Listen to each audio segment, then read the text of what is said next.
Welcome back, dear viewers. And from Kuna News, you know, Kuna takes us all around the world with their news.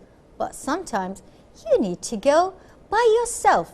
Well, and if you are a person who is frequently traveling, exploring, searching of knowledge, not necessary to be staying for a long time in the same place, this interview is for you exactly. Well, it's for me as well. Our guest is someone engaged to traveling. So how about we meet one of the world's travelers here in Kuwait, a person who has visited many countries, and I follow on Instagram, and believe me, I get jealous each and every time he posts one of those places that he goes to. He has a knack of an eye to take the right and perfect shot and perfect moment. Well, dear viewers, with us, Mr. Faris, Almussallam, professional traveler. Hello and good morning, Faris. Good morning. Nice to see you again. It's wonderful to meet you again and again, and wonderful to see the person who gives us all of those nice places on the social media. Thank you so much. It's an honor. It's an honor to be here. Thank you, Faris. I know that a lot of us really love to travel, and we can see it everywhere. Everyone is really posting it or saying it. And whenever the time comes of, let's say, the vacation for everyone, each family has those luggages and bags and travel somewhere. Yes. But I know it's not you. No. I mean, I do travel with luggage. I mean, you have to be prepared for the place that you're going. Yeah. Obviously, if it's a cold place, then you'll have to be prepared a bit more. And it also depends on the place where you're going. Okay. So, for example, if you're going to a place which is rather more developed or easy, you can take a few more risks and, you know, leave a few things behind and purchase what you need over there. But there are certain countries where you really have to take everything that you need from the get-go, from your starting point over here. Everything. So you have to plan before you go to any place, right? Well, that's my biggest piece of advice to any traveler. Any project that you have to do, and for me, traveling is a project. You have to plan all of the details. Sometimes there are risks that are involved. Sometimes there are things that you have to, you know, you just have to be prepared for any sort of circumstance that you encounter. Any emergencies that comes your way? Any emergencies. It could be medical, it could be financial, it could be personal. Okay. So you really have to be ready for anything. Well, Faris, a lot of us have their eyes or their goals on traveling for something or other. What motivates Faris for traveling? Well, to me there are two forms of traveling. And one is what I call switching off, and one is switching on. Yeah. And they're both correct. One is not more important than the other. It just depends on what your motivations are. Obviously, switching off is when you just need a break and you just need to relax and escape. Switching on is when you want to explore the place that you want to go to, where you want to dive deeper, get to know the people, the culture, the food, the environment, their history. And to me, that's extremely enriching. They're both good for you, switching on and off, but you need to have a balance of both to be able to enjoy both. Well, off the air, me and the camera lady, Ms. Radhiya, we were talking about that. We were saying that a mum sometimes needs to have a retirement plan. And I was asking her, I'm a mother, how can I retire from being a mother or from motherhood? And she said, switching off, go to some place alone. Switching off is extremely important for your mental health as well. Yeah, so if someone is a mother, we want to go, just get that risk and go somewhere. And speaking about risks, Faris, I know there are so many risks in traveling, right? There are risks in everything in life. Okay. I think if we focus solely on the risks in traveling, then we'll either never go anywhere or go to very few places. A lot of times the risks are extremely exaggerated. Yeah. And the probability of them happening is extremely low. Okay. And so we should not have that fear sort of cripple us, and enjoy life as much as possible. That doesn't mean to go without being prepared. Yes. I talked earlier about being prepared. You have to know what the risks are. Yes. Because even in places that we're familiar with, there are safe places, there are unsafe places. You know, there's certain ways that you have to dress, certain things you should take or shouldn't take. Okay. Be prepared in terms of money, like I said, in terms of medication as well.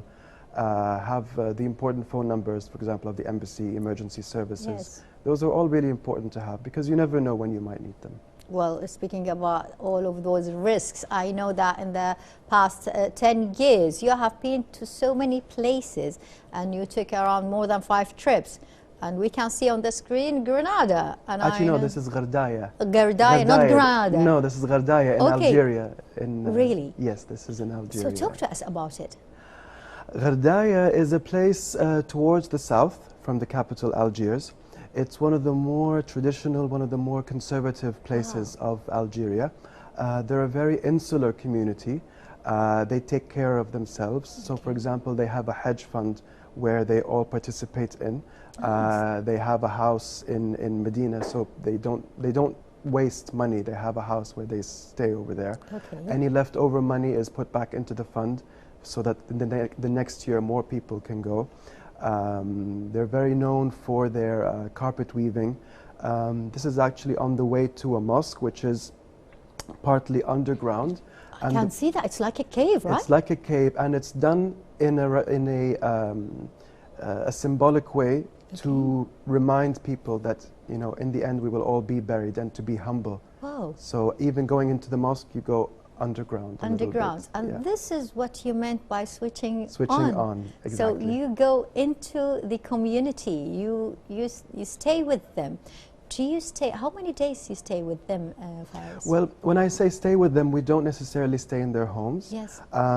We stay in hotels whenever we can, because this is a part of the business that I do, so I also have to test out the accommodations. Yes. But generally our trips, depending on the location, it can be anywhere from 7 to 14 days. Nice. We try not to make them too long, because for people who need to take a vacation, they probably can't take more than 2 weeks. Yes. So I try to be mindful of that. And this is the escape plan from This 7 to 14. This is the best time, the right timing and the right, let's say, and we have other places as well instead of Algeria. Where did you go as well? Well, recently I just came back from a trip to Uzbekistan. Okay. So we got to see a lot of the historical places such as Khiva, Samarkand, Bukhara. And we got to learn how a lot of the Islamic scholars who we wrongfully attribute to being... Is it here or this is somewhere else? This is Armenia, actually, which is a trip that we took in October. These are actually all cave houses. So these are all houses which were built into, into caves. Yes, yes. The community doesn't live there anymore. The only thing that's remaining is a church. But the community doesn't live in the caves anymore. Not anymore, no. And this is a hanging bridge. This is a hanging cave, yes. So this is part of the group that I took with me. That's our guide over there. Okay. And I was just filming. Well, those are brave ladies with you. They're very brave because the bridge does sway a little bit. But it was a lot of fun, actually. We all had a blast on that trip. Wow, and this is the Al-Hamra Palace in Gharnata. This is Gharnata. This is Grenada. This is Gharnata, yes. And we were actually with an Arabic-speaking guide. He's Italian and who used to live in Damascus. Okay. And he can read all of the inscriptions and pieces of poetry inside, and he gives you a proper insight where, for example, this line of poetry speaks to the other one on the opposite side of the room. So everything is done in a very deliberate way, and the only way you can appreciate these things is when you have a proper guide like that, and that's something that we always invest in. So this is how you indulge into the culture of others, and I can see here your... That we did a taiko drum class when we did a trip to Japan. Okay. So yeah, we try to be involved in the culture as much as possible, whether it's music, whether it's cooking, whether it's, you know, visiting people's homes, horse riding, depending on whatever culture, whatever they have to offer. Is it really Japan is another, let's say, planet? It really is. It really is. We have another trip next week to Japan, actually. Okay. And we're pretty much going to be following the same schedule as last time. So like calligraphy lessons, we're going to learn how to use the katana sword, the tea ceremony, a session with the maiko. Yeah. So a lot of our trips are, well, we try to make them as rich as possible because, you know, we have these people for 10 days. How can we number one, ensure that they have fun. Yes. And number two, come away with an experience where they're learning, but we're not putting them in a classroom and giving them a lecture. So they're learning by doing something which is hands-on. And this is the best way of teaching, I think. This is, if you want to teach someone something, you have to take them and put them in that place. Exactly, exactly. And not just that, but it also helps the group bond together. Yeah. Because it's not about, being the best at something. It's about learning it. Yeah. And, we have fun, you joke around, you laugh, and that helps the group come together. I think this is Islamic as well, and I think it's in Andalusia. This is in Andalusia, yes. This is Yeah. in Seville. That's the Alcazar of Seville. Yeah, I've noticed the Andalusian, because they have the special, also the bows upon their doors and all of that. Yes, they have the architecture is marvelous down there. It really is, yes. So I know, Faris, I know that when you go to these trips at the beginning, you didn't plan to make it like a living, right? No, I started. What gave me my passion for travel is, I grew up in different countries, such as Morocco, Tunisia, Turkey, and the UK. And then around 2012 is when I really started traveling in this way, but I did it for myself. Okay. And then it expanded to traveling with my friends. And they would just rely on me to make the plans. Okay. They would just trust me to just do the plan. You know how to do it. Yeah. And then I met my current business partner. And I saw that there was quite a bit of synergy and a lot of similarities in how we travel. And so we decided to do a test trip to make sure that we can travel together without getting at each other's throats. And this is I really relate to. That was Faris. really important to do. And then we saw that it was enjoyable. We had a lot of fun. Okay. And it began to generate some interest.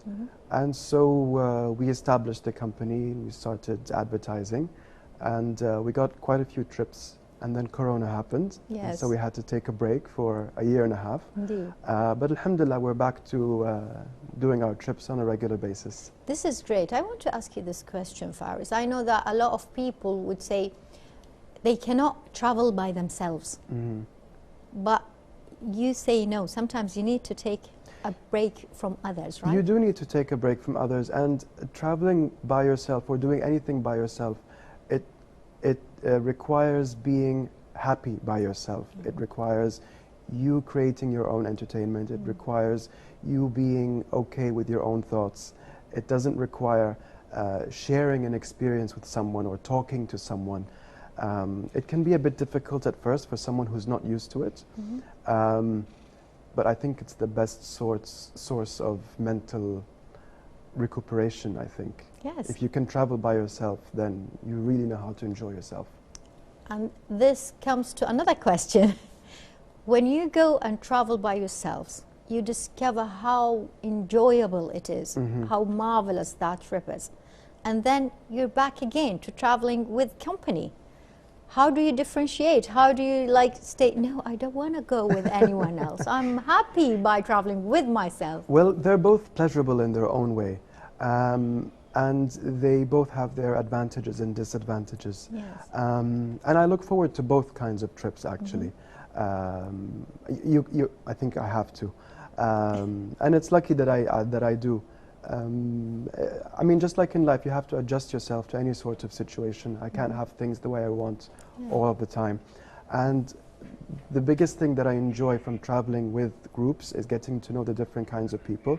And, we all come together with the same sort of mentality, with the same sort of energy. And we all walk away as friends. We stay in touch many years after the trips. And so that's a very, very big advantage and plus for us. This is what we relate to. When we were young, we used to travel with groups, and whenever those groups are now together, we remember all of those days and what did we do. And this is, I think, is one of the keynotes and goals of traveling, is to have a good friend for life from that times. Well, it can go the other way as well, as you know. Exactly. It can go the other way. But when it goes well, it goes extremely well, because it's a bonding experience, because you're with each other for almost 24 hours a day for a week or 2 weeks, and it can either be super amazing or it can be the total opposite. But in our experience, if I'm honest, it's always been an amazing experience. We've never had anything significantly negative. Well, I think this is why we always say if you want to know your friend, you have to travel with them. Yes, exactly. But that marvels that you are really having the good things and the best qualities of people with you. This is a very wonderful thing. So I know that next week you said you're going to Japan. What about the future plans? For the future, so for January we have 2 research trips planned. So my business partner will be going to Lapland, so northern Norway. Okay. So he's going to be doing a lot of experiences with the reindeer and also hopefully seeing the aurora. I'll be doing something a little bit different. I'll be going to Nepal in January. And then for February we have 2 trips which are with groups. We have one to Vietnam and one to Algeria. Okay. So really looking forward to all of those. Well, I would really recommend the Vietnam with Faris Almussallam because I have been there. I have seen the Vietnam from north to south and it's a marvelous place. But also what we saw glimpses of Algeria, that's another place to go. Thank you very much, Faris, for being here with us and giving us those glimpses. And don't stop putting those photos on the Instagram. I won't. Thank you so much for having me. It's been a pleasure. It's a great pleasure. And, you know, you really should follow Faris Almussallam, the professional traveler, on Instagram. You would have a blast of a day just going through all of those photos and reels. And speaking about reels, you know, a school can usually provide help and sometimes uses specialities in case the child has special education needs. They may need extra help with schoolwork, reading, writing, number work, or understanding information. Sometimes they might need help with making friends or organizing themselves. But not this time, dear viewers. This time, the special needs students lead the orchestra. So how about we show you the play and exhibition at Desman Bilanguage School and see more about that orchestra with our colleague Abdulaziz Darwish in this report.